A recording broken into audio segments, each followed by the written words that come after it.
പ്രിയ കൂട്ടുകാരെ, ഞാനാണ് മാസ്തുത ഫസൽ. നിങ്ങൾക്ക് ഇന്നൊരു കൊച്ചു കഥ പരിചയപ്പെടുത്തി തരാനാണ് വന്നിരിക്കുന്നത്.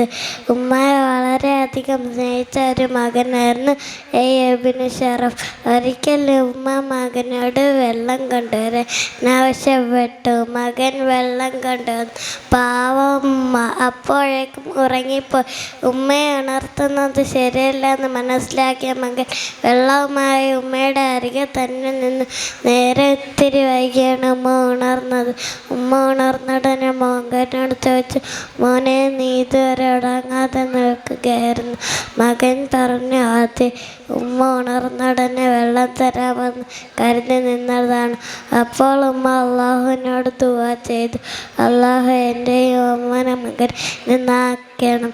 ഈ കുട്ടിയാണ് ലോകപ്രസിദ്ധനായ ഇമാം നബി റഹ്മത്തുള്ളാഹി. കൂട്ടുകാരെ, ഇതിൽ നിന്നും നിങ്ങൾക്ക് എന്താണ് മനസ്സിലാകുന്നത്? ഉമ്മയെ വളരെയധികം സ്നേഹിക്കുകയും ഉമ്മ പറയുന്നതെല്ലാം അനുസരിക്കുകയും ചെയ്യണം. എന്നാൽ നമ്മെ ഉയർന്ന സ്ഥാനങ്ങളിൽ എത്തിച്ച് ഇതുപോലുള്ള കുട്ടികളിൽ അല്ലാഹു നമ്മളെ ഉൾപ്പെടുത്തട്ടെ. ആമീൻ. അസ്സലാമു അലൈക്കും.